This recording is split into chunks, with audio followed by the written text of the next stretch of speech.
हाँ ठीक है, देखो यहाँ पर मैंने देखो रे डायग्राम कंप्लीट करने को कहा था इसमें, तुमने कहा यहाँ 45 या 30, तो उसके अकॉर्डिंग तुम 30 टू 45 यहाँ पे आ गए।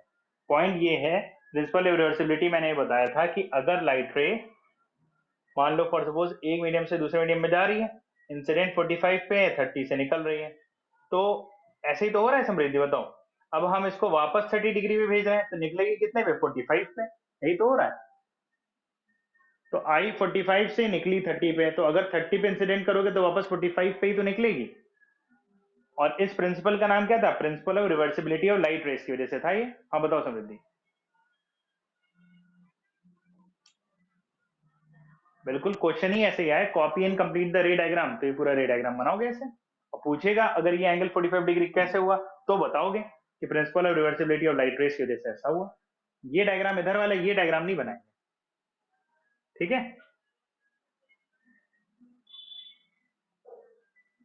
चलो फिर नेक्स्ट एक क्वेश्चन लिखो। अब एक और अच्छा क्वेश्चन लिख रहे हैं जो बोर्ड में आ चुका है।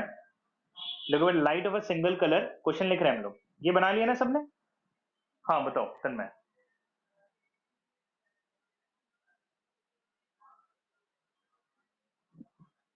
देखो प्रिंसिपल ऑफ रिवर्सिबिलिटी तो स्टेट करता था कि अगर एयर्स मान लो एक मीडियम से दूसरे मीडियम में आ रही है, 45 से इंसिडेंट है, 30 डिग्री से निकल रही है, तो अगर वापस वाटर से एयर जा रही है, तो जितने एंगल से रिफ्रैक्ट हुई अगर उतने ही पे इंसिडेंट करोगे, तो जितने से इंसिडेंट हुई थी उतने से रिफ्रैक्ट होगी। यही तो प्रिंसिपल था, पढ़ा था ना प्रिंसिपल पहले हम लोगों ने। तो लाइट रे का पाथ जो है वो रिवर्सिबल है with respect to the mediums, मतलब मीडियम्स में कोई चेंज नहीं आ रहा, वही है, पाथ को ट्रेवल कर रहा है, वापस ट्रेवल करना चाह रहा है। तो अगर जितने से रिफ्रैक्ट हुआ था उतने पे आपने इंसिडेंट किया, तो वापस जितने से इंसिडेंट हुआ था उतने से रिफ्रैक्ट होगा, ठीक है। चलो जल्दी से नेक्स्ट क्वेश्चन लिख लेते हैं। क्वेश्चन लिखो फिर, बहुत अच्छा क्वेश्चन है, मैं चाहता हूँ सबके आंसर आए, जितने लोग साइलेंट बैठे कोई साइलेंट मत बैठे। क्वेश्चन लिखो फिर, light of a single colour is passed, light of a single color is passed through a liquid, through a liquid having a piece of glass suspended in it, having a piece of glass suspended in it। मतलब light रे जो है वो liquid से कहां पास हो रही है, ग्लास में पास हो रही है, ठीक है। एक लिक्विड से पास हो रही है जिस लिक्विड में ग्लास पीस रखा हुआ है, full stop. On changing the temperature of the liquid, on changing the temperature of the liquid, comma, at a particular temperature, at a particular temperature the glass piece is not seen, at a particular temperature the glass piece is not seen।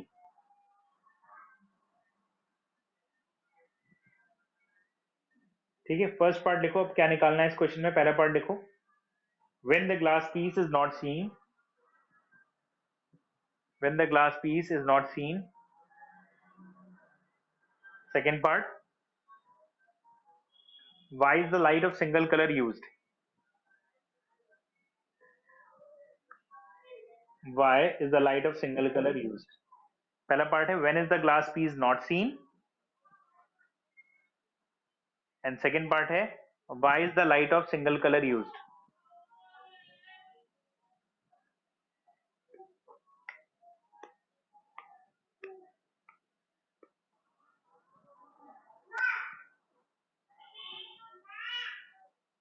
ठीक है, लिख लिया question सबने। तो एक liquid है, light रे liquid से पास हो रही है, लिक्विड है फॉर सपोज, और लाइट रे उससे पास हो रही है, उसके अंदर एक ग्लास पीस रखा हुआ है, ठीक है। तो लाइट रे सिंपल सी बात है लिक्विड से ग्लास में जाने वाली है। तो पहला क्वेश्चन पूछ रहा है when is the glass piece not scene.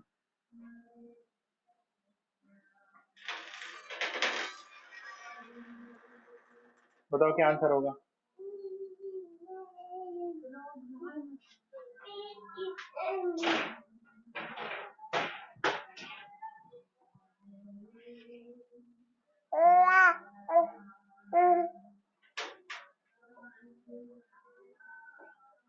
तो कमरे में ले,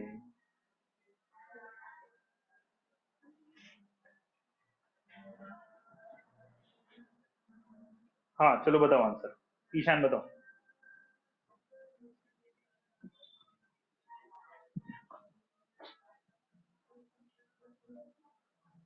ठीक है, बिल्कुल सही बात है, आंसर बहुत सही दिया है। देखो होता क्या है कि लाइट रे जब एक मीडियम से दूसरे मीडियम में जाती है तो अपने पाथ से डिस्पर्स करती है।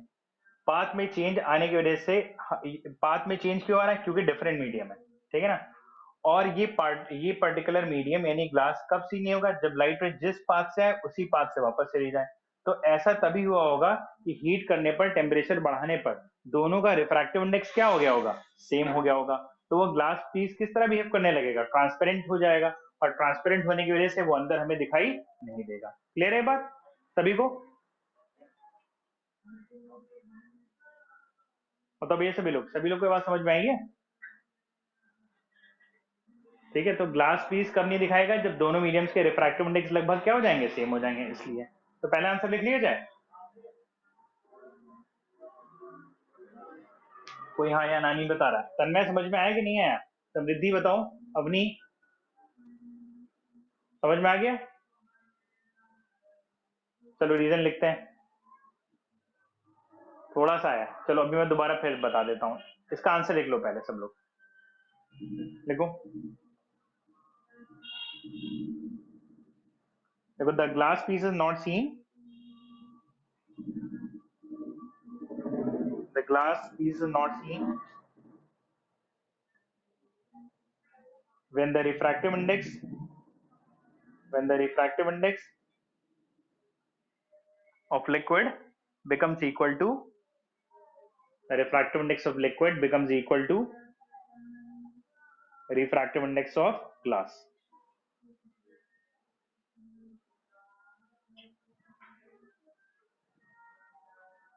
एक बार फिर से समझ के देखते हैं। जैसे देखो मैंने कहा कि एक लिक्विड है, लिक्विड में एक ग्लास रखा हुआ है, ठीक है।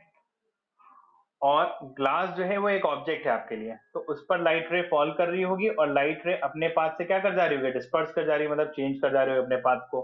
एज अ रिजल्ट वो ऑब्जेक्ट आपको बाहर से दिखाई दे रहा है, ठीक है ना। लेकिन हुआ कि जब आपने टेम्परेचर बढ़ाया तो कुछ ऐसा हुआ कि ग्लास पीस दिखाई देना बंद कर दिया, ठीक है ना। तो ग्लास पीस दिखाई देना बंद करेगा मतलब वो लगभग लिक्विड की तरह बिहेव करने लगेगा। और जब लिक्विड की तरह लगभग बिहेव करने लगा, ये तो तभी होगा ना जब दोनों के रिफ्रैक्टिव इंडेक्स लगभग सेम हो जाएंगे। और हम लोगों ने पढ़ा था कि टेम्परेचर बढ़ाएंगे तो स्पीड बढ़ेगी, स्पीड बढ़ेगी तो रिफ्रैक्टिव इंडेक्स क्या होगा, कम होगा। पढ़ा था ना ये फैक्टर, टेम्परेचर वाला। बताएं सब लोग। ठीक है ना, तो उसी फैक्टर के अकॉर्डिंग हम चलना है कि हमने टेम्परेचर बढ़ाया होगा तो ग्लास का रिफ्रैक्टिव इंडेक्स, लिक्विड का रिफ्रैक्टिव इंडेक्स क्या हो गया होगा, कम हो गया होगा। तो वो कुछ ग्लास के बराबर हो गया होगा। उसके बराबर हो जाने की वजह से क्या हो गया होगा, लाइट रे जिस पाथ से आ रही होगी उसी पाथ से चली गई। तो लाइट रे जब जिस पाथ से आ रही थी उसी पाथ से चली गई तो ट्रांसपेरेंसी हो गई। क्लियर? बोलो मुझे बताओ। क्लियर है बात? चलो इसका सेकेंड पार्ट हमने एक और दिया है कि लाइट जो आप यूज कर रहे हो सिंगल कलर की क्यों यूज कर रहे हो। ठीक है ना, इसका आंसर है किसी के पास? अच्छा पहले तो कुछ बातें समझ लो।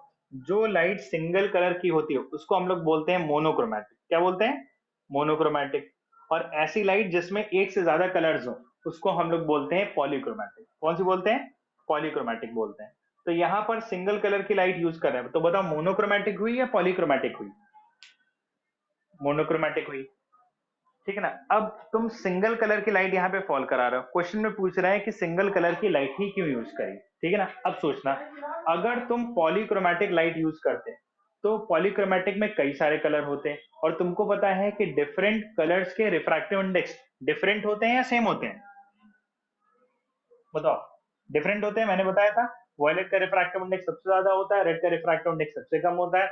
क्योंकि जब रिफ्रैक्टिव इंडेक्स डिफर तो होगा क्या, जब आप पॉलीक्रोमैटिक लाइट रे यूज करोगे तो सबके रिफ्रैक्टिव इंडेक्सेस क्या हो जाएंगे, चेंज हो जाएंगे। ठीक है ना। इसलिए हम लोग लाइट डिफरेंट कलर की यूज नहीं कर रहे हैं, सिंगल कलर की लाइट यूज कर रहे हैं। तो इसका भी आंसर लिख लिया जाए। चलो लिखो फिर, it is because the refractive index of medium is different,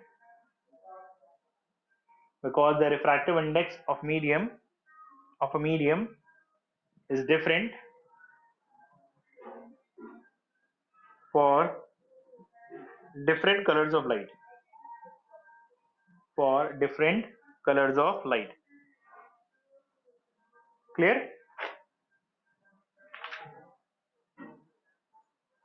अच्छा, अब मुझे बताओ, तुम लोग ने कंसाइज के न्यूमेरिकल्स कर लिए हैं? न्यूमेरिकल में कोई डाउट हो तो मुझे बता दो। There are 4 numericals in the concise. Exercise जो ए होगी उसमें न्यूमेरिकल किए होंगे ना, 4 न्यूमेरिकल्स है उसमें, कंसाइज बुक से किए होंगे, या कोई और बुक्स अभी तक नहीं किए, या और कोई बुक से न्यूमेरिकल कोई लगा रहा हो तो उसके न्यूमेरिकल पूछ लो मुझसे। नहीं है तो चलो फिर नया टॉपिक स्टार्ट करते हैं। सबका देखो होमवर्क ये है कि सबको ए एक्सरसाइज के एग्जांपल्स, एक्सरसाइज के क्वेश्चन एंड न्यूमेरिकल्स कंप्लीट करके आने हैं। तो नेक्स्ट क्लास में हम चेक करेंगे कहाँ सबने क्वेश्चंस किए हैं। ठीक है,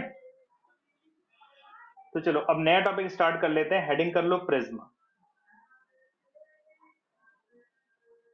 अच्छा देखना प्रिज्म कैसे, प्रिज्म सबने शायद हो सकता है फिजिक्स लैब में देखा हो।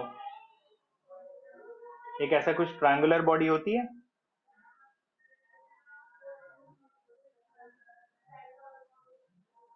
ठीक है ना। ऐसे देखो प्रिज्म, अगर तुम देखो तो इसमें दो ट्रायंगुलर सरफेस है, एक ये सामने वाला ट्रायंगल और एक ये पीछे वाला ट्रायंगल। और रेक्टेंगुलर सरफेस देखो तो एक, ये दो और ये तीन, तीन रेक्टेंगुलर सरफेसेस हैं। इसमें ये वाली रेक्टेंगुलर फेस और ये वाला रेक्टेंगुलर फेस, इसको हम लोग क्या बोलते हैं? रिफ्रैक्टिंग सरफेसेस बोलते हैं। क्या बोलते हैं? Refracting surfaces. और ये जो होता है इसे हम लोग रिफ्रैक्टिंग एज बोलते हैं। क्या बोलते हैं? Refracting edge. हाँ बताओ।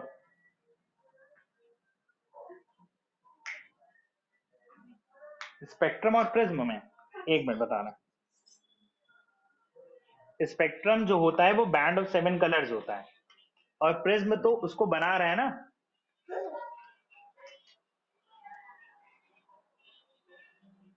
प्रिज्म से बैंड ऑफ 7 कलर बनते हैं। अब देखो मैंने कहा ये जो सरफेस है इसे हम लोग ने बोला है रिफ्रैक्टिंग एज, इसको हम रिफ्रैक्टिंग एज कर लेते हैं।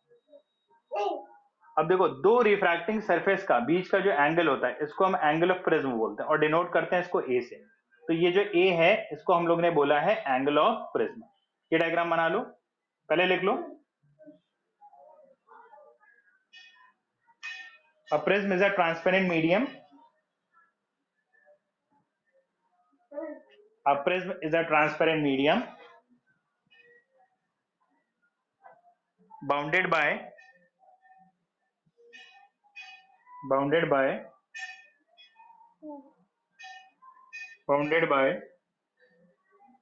two triangular surfaces,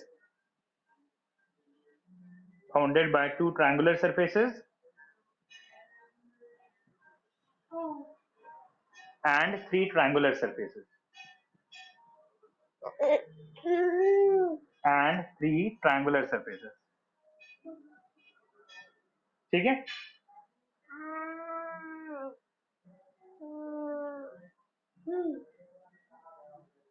इसका डायग्राम बना लो जल्दी से।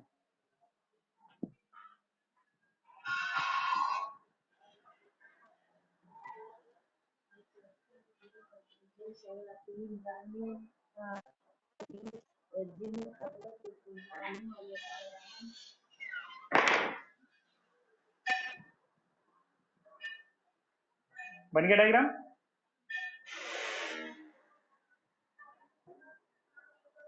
ये तन्मय तुम पूछ रहे थे, तन्मय इसके बारे में समझ में है? प्रिज्म क्या है, स्पेक्ट्रम क्या है? स्पेक्ट्रम तो बैंड ऑफ 7 कलर होता है, और जिस डिवाइस के थ्रू ऐसा हो रहा है वो उसे प्रिज्म बोल रहे हैं हम लोग। प्रिज्म का कुछ ऐसा अरेंजमेंट होता है, ठीक है। अब देखो अच्छा प्रिज्म का डायग्राम कैसे बनाने को आता है वो हम लोग देख लेते हैं। ये रे डायग्राम हम लोग बनाने जा रहे हैं। एक हम प्रिज्म बना रहे हैं, थोड़ा सा बड़ा बना रहे हैं, ध्यान देना सब लोग। यहां पर मैं एक लाइट रे को इंसिडेंट कर रहा हूं। अच्छा सरफेस में मैं नॉर्मल बना रहा हूं, सरफेस पे नॉर्मल ऐसे बनेगा। अच्छा नॉर्मल क्या होता है? जो सरफेस पे परपेंडिकुलर होता है उसको नॉर्मल बोलते हैं। इस नॉर्मल का मैंने n1 नाम दे दिया। अब देखो ये इंसिडेंट रे है, मैं जो लाइट यहाँ पे फॉल करा रहा हूं मैं मोनोक्रोमेटिक लाइट डाल रहा हूँ। कैसे डाल रहा हूँ लाइट? मोनोक्रोमेटिक, मतलब सिंगल कलर की लाइट है। अब देखो ये इंसिडेंट रे नॉर्मल के साथ जो एंगल बनाएगी उसको बोलेंगे एंगल ऑफ इंसिडेंस, मैंने डिनोट कर दिया है I1 से। ठीक है, इससे डिनोट कर दिया, I1 से डिनोट कर दिया। अब ध्यान देना, अब बताओ लाइट रे एयर से जा रही है ग्लास में, तो नॉर्मल के टूवर्ड्स या नॉर्मल से अवे? बोलो, एक्चुअल पाथ तो लाइट रे का ये है, हाँ, तो लाइट रे कहाँ जाएगी? नॉर्मल के टूवर्ड्स जाएगी, ऐसा कुछ होगा, ठीक है ना। अब देखो यहां पर फिर से नॉर्मल बना लेते हैं, एक मिनट नॉर्मल थोड़ा सही कर लेते हैं इसको,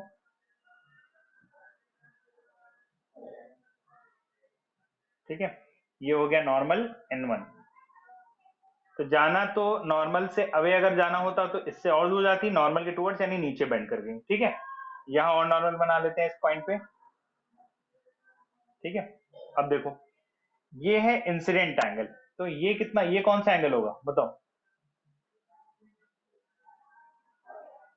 ये एंगल कौन सा एंगल है? ये रिफ्रैक्टेड एंगल होगा, और रिफ्रैक्टेड एंगल को मैं R1 से डिनोट कर दे रहा हूं। अब देखो ये नॉर्मल N2 मैंने बताया, यहाँ पे लाइट रे जितने एंगल से इंसिडेंट हो रही है उसका नाम मैंने R2 दे दिया। अब बताओ लाइट रे डेंसर से रेयर जा रही है, तो नॉर्मल से अवे या टूवर्ड्स? अवे या टूवर्ड्स? अवे जाएगा, तो अवे जाने में क्या हो जाएगा, थोड़ा सा नीचे बेंड करा देते हैं। तो ये जो रे है ये इस ट्रायंगल से यानी इस प्रिज्म से इमर्ज कर रही है, ये वाली जो रे है इस प्रिज्म से क्या कर रही है, इमर्ज कर रही है, इसलिए इस रे का हम लोग नाम रख देंगे इमर्जेंट रे। कौन सी रे? इमर्जेंट रे।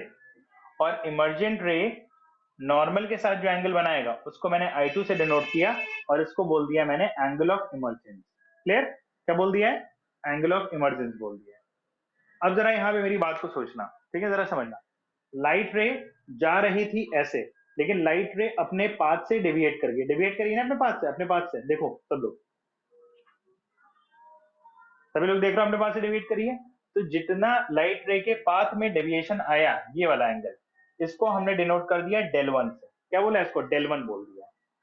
इन सिमिलर मैनर इस पॉइंट R2 पे देखना जरा, यहाँ पर इस पॉइंट पर ट्राइंगल मान लेते हैं ABC, ये पॉइंट कर लेते हैं P, ये पॉइंट कर लेते हैं Q, और ये पॉइंट कर लेते हैं R। हाँ, तो इस Q पॉइंट पे देखो इंसिडेंट हुई R2 से। अच्छा, निकलना लाइट रे को सीधे ही चाहिए था, लेकिन लाइट रे फिर अपने पाथ से बेंड करी है, तो कितना बेंड करी है उसको मैं यहाँ पीछे ड्रॉ कर रहा हूँ।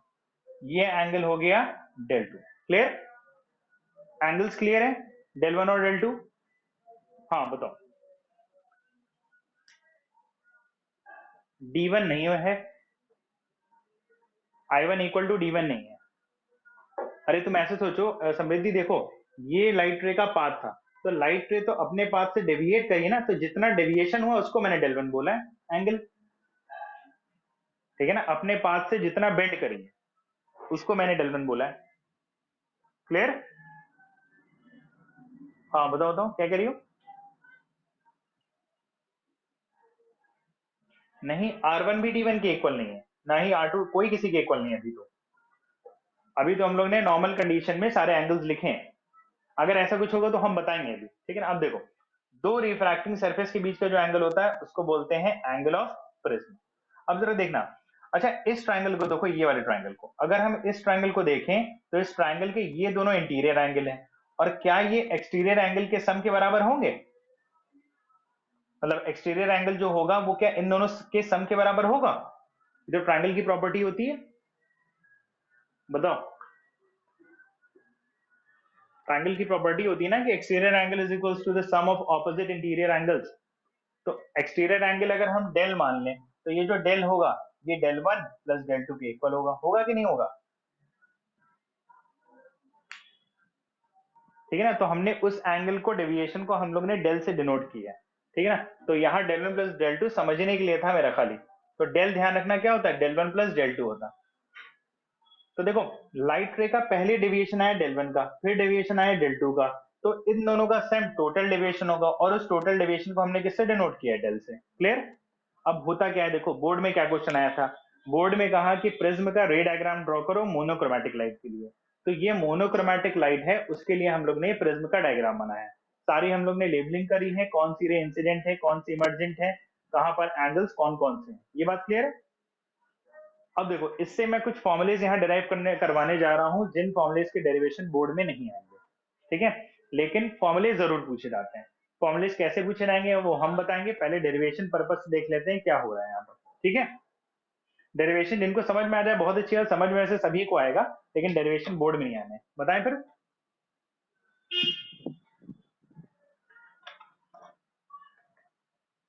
सिर्फ कंजर्वेशन ऑफ मैकेनिकल एनर्जी मैंने कराया ना चैप्टर 2 में। चैप्टर 2 में एक डेरिवेशन है कंजर्वेशन ऑफ मैकेनिकल एनर्जी, वही है पूरी बुक का डेरिवेशन अकेला। अब चलो डेरिवेशन पे चलते हैं इस पर्टिकुलर आर्टिकल के, ठीक है ना। सबसे पहले तो मुझे एक बात बता दो कि जो एंगल ऑफ डेविएशन डेल है, ठीक है ना, वो del one plus del two के सम के बराबर है कि नहीं है?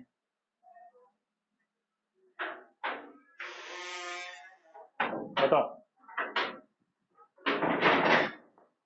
एंगल ऑफ डेविएशन जो डेल है वो del one plus del two के सम के बराबर होगा या नहीं होगा? Here del is equals to del one plus del two तो होगा ही होगा। बोलो, ये क्लियर है बात? ये सब लोग रिस्पॉन्ड करो, जब रिस्पॉन्ड करोगे तभी हमको समझ में आएगा कि तुम्हें आ रहा है कि नहीं आ रहा है। अब चलो सबसे पहले एक काम करते हैं, पॉइंट पॉइंट पी पर देखते हैं। अच्छा, पॉइंट पी पे अगर देखो तो I1 के ऑपोजिट में वर्टिकली ऑपोजिट एंगल कौन सा है? I1 के जस्ट ऑपोजिट में, सही से देखना। Good. I1 is equals to del one plus r one है। समृद्धि ये बात समझ में आ रही है? तुम कह रही थी I1 equal to del one होगा, नहीं होगा। Del one equal to r one होगा, नहीं होगा। लेकिन I1 is equal to del one plus r one होगा। इसको इक्वेशन नंबर 1 मान लेते हैं ऊपर वाली। तो यहां से डेल वन का अगर फॉर्मूला निकालोगे तो I1 माइनस आर वन हो जाएगा, ठीक है ना। अच्छा, क्यू पॉइंट पे चलो, क्यू पॉइंट को देखो। तो क्यू पॉइंट पे जो I2 होगा वो क्या होगा, किसके इक्वल होगा? I2 I2 जो है वो del two plus are two के इक्वल होगा, ठीक है ना। तो वहां से डेल टू की वैल्यू क्या हो जाएगी? I2 माइनस आर टू हो जाएगी। बोलो। हाँ बताओ।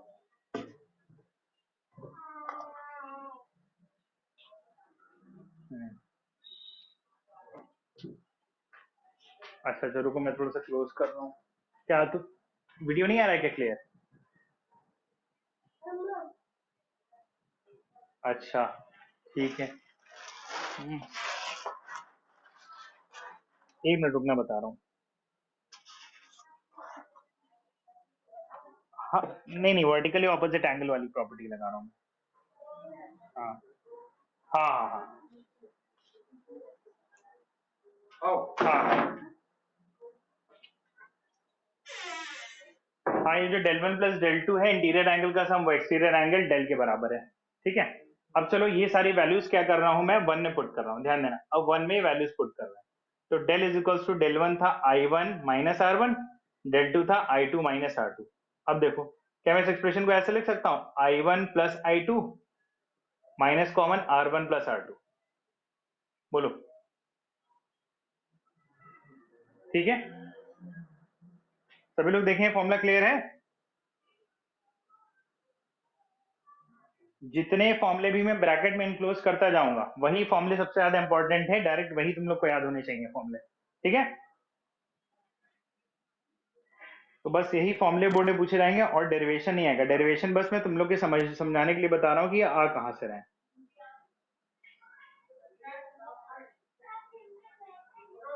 रुको आगे से बता रहा हूँ, इंक फिल कर रहा हूँ मैं।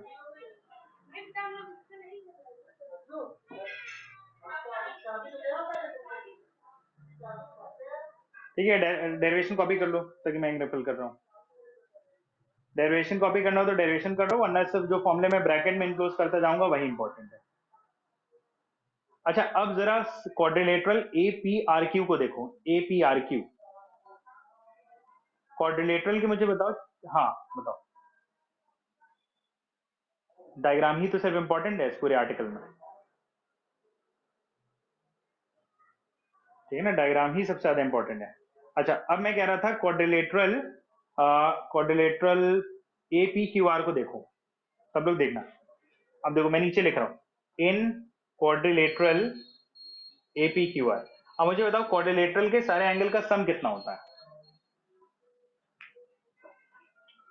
क्वाड्रिलेटरल के चारों एंगल का सम तो 360 होता है ना। अच्छा अब देखो जरा, क्वाड्रिलेटरल में इस पॉइंट पे जो एंगल है वो ए है, प्लस बताओ एंगल एपीआर कितना होगा, एंगल एपीआर देखो, देखकर बताओ एंगल एपीआर कितना है। 90 डिग्री है, बिकॉज ये हमने क्या ड्रॉ किया, नॉर्मल ड्रॉ किया है, तो एंगल एपीआर जो है वो 90 डिग्री है। प्लस अच्छा अब देखो जरा, मुझे एपीआर क्यू में जो एंगल चाहिए वो जो आर चाहिए, क्या मैं आर वाला angle 180 minus r one plus are two बोल सकता हूं, बोलो। ठीक है ना, समझ रहे हो ना, ट्रायंगल प्रॉपर्टी लगा रखी है यहाँ पे। तो 180 minus r one plus are two मैंने लिखा है, plus angle R Q A की बात करें वो भी 90 डिग्री होगा, और तीनों का सम 360। अब देखो ये 90 180 90 ये हुआ 360 ऐड हो गया, और 360 से कैंसिल हो गया, यानी मैं यहां से कह सकता हूं कि a minus r one plus are two equal to 0 है, तो a इज इक्वल टू क्या आ जाएगा, R one plus are two आ जाएगा। ठीक है, ये एक फॉर्मुला ब्रैकेट में क्लोज कर लेते हैं। अब ये जो वैल्यू निकाली है वो मैं इक्वेशन नंबर ए में पुट करने जा रहा हूँ, देन इन ए, ध्यान देना, देन इन ए में पुट करने जा रहा हूँ। तो ए वाली इक्वेशन क्या थी, del is equal to I one plus I to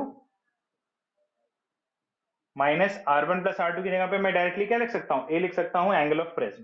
तो ये हमारा फाइनल फॉर्मूला आ गया, यही फॉर्मूला सबसे ज्यादा इंपॉर्टेंट है, मोस्ट इंपॉर्टेंट फॉर्मूला। ठीक है, अब देखो बोर्ड में कैसे क्वेश्चन आया, जरा सुनना क्वेश्चन। ठीक है ना, क्या क्वेश्चन आया, राइट अ फॉर्मूला, ये give a relationship between angle of deviation, angle of incidence, angle of emergence and angle of prism. तो बताओ कौन सा फॉर्मूला लिखोगे,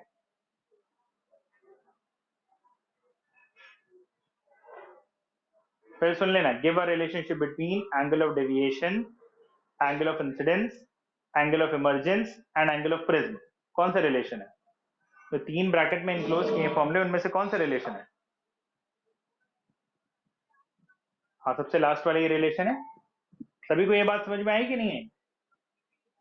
हाँ बेटा, डेल जो है वो है एंगल ऑफ डेविएशन, ठीक है ना, आई वन है angle of incidence, I two है एंगल ऑफ इमरजेंस, और ए है एंगल ऑफ प्रिज्म। ये क्वेश्चन पूछा गया था बोर्ड में। तो ठीक है, पूरा डेरि चलो जल्दी से डेरिवेशन रैप अप करो। फिर बता रहा हूँ, derivation is not important, only the formulas which are enclosed in the brackets are very important. और सिंबल्स की मैं मीनिंग लिखवा देता हूँ, जल्दी से 2 मिनट में कॉपी करो derivation.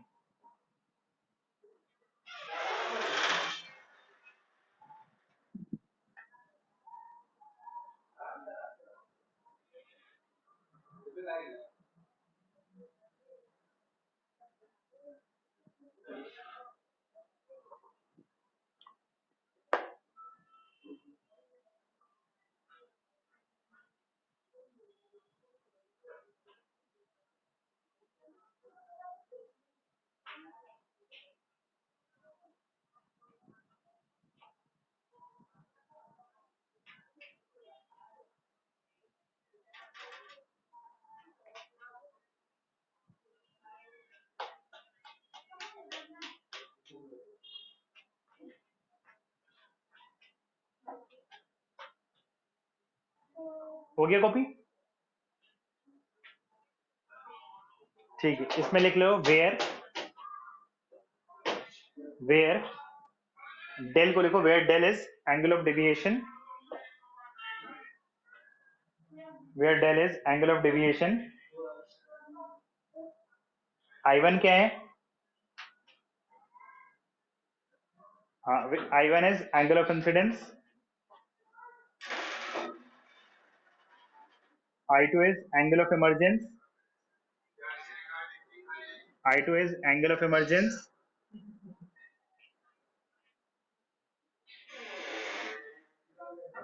and A is angle of prism, and A is angle of prism.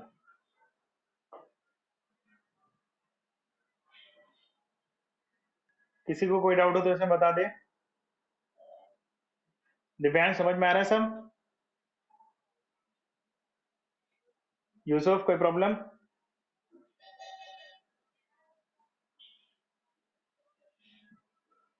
ठीक है यूसुफ, तुम्हारे भी चैप्टर्स हम करवा देंगे रैपअप, है ना।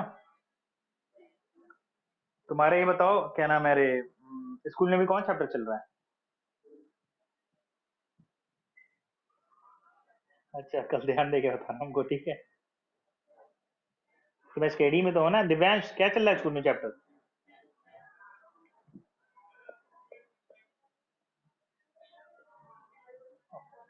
वर्क पावर एंड एनर्जी चल रहा है, ठीक है। तुमने तो वर्क पावर एनर्जी भी नहीं पढ़ा ना यूसुफ? ठीक है। ठीक है, तुम्हारा करवा देंगे, लेकिन क्योंकि तुम्हारे पहले एग्जाम में चैप्टर 1 और 2 ही आएंगे। ये सीएमएस की फर्स्ट कंपैरेटिव की स्कीम आ गई है। ये फर्स्ट कंपैरेटिव कह रहा है उसकी, प्री कंपैरेटिव की। तो चैप्टर 1 एंड 2 ही आ रहे हैं, तो उनको चैप्टर्स 1 एंड 2 अच्छे से प्रिपेयर कर लो। कोई डाउट्स हो तो मुझे व्हाट्सएप कर दो, या उन डाउट्स की अगर तुम्हें कुछ क्लास करनी है तो वो मुझे बता देना, मैं बता दूंगा, लेकिन पेपर में नंबर फुल चाहिए। हम्म। हाँ हाँ, बताओ नित्या। नित्य बताओ। ठीक है बता देंगे। Okay okay.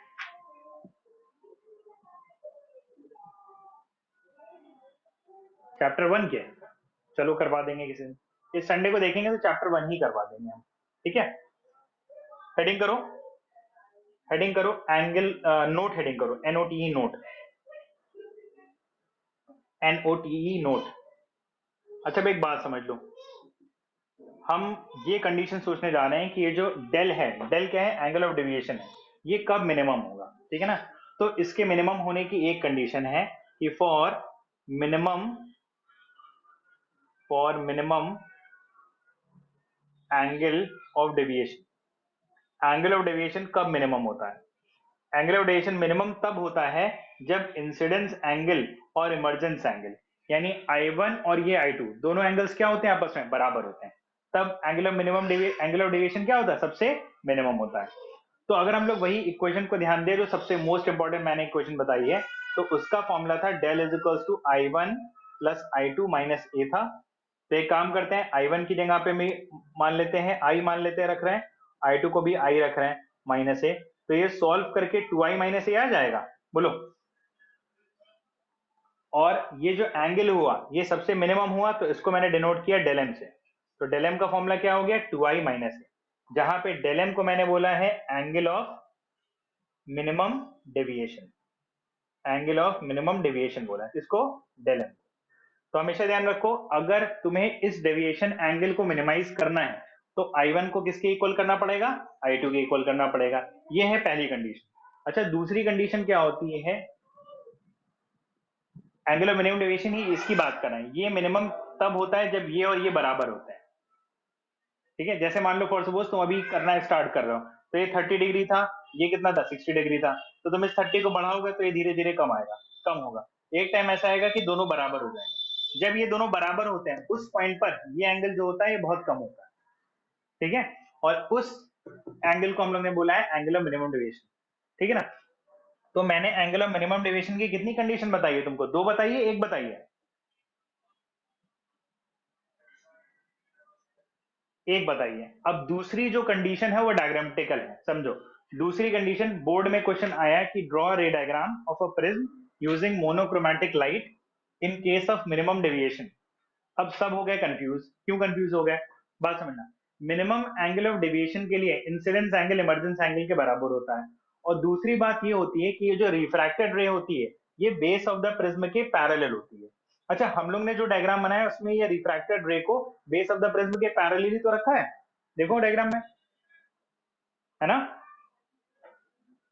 तो हमेशा ध्यान रखना, दो कंडीशन है, एक तो इंसिडेंस एंगल इमर्जेंस एंगल के बराबर होता है, दूसरा रिफ्रैक्टेड रे बेस ऑफ द प्रिज्म के पैरेलल होती है। तो अगर डेविएशन एंगल के लिए, मिनिमम डेविएशन के लिए डायग्राम बनाने को है तो दोबारा यही डायग्राम बना दोगे, ठीक है।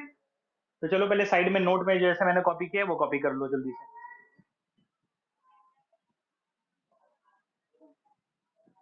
सारे जैसे मैंने सेम बनाया वैसे ही बनाओगे।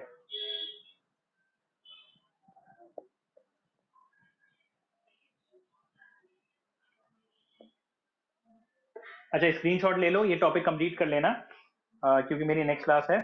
और बाकी फिर देखते हैं आगे, ठीक है। केमिस्ट्री क्लास कर लो तुम लोग। Okay bye guys, welcome.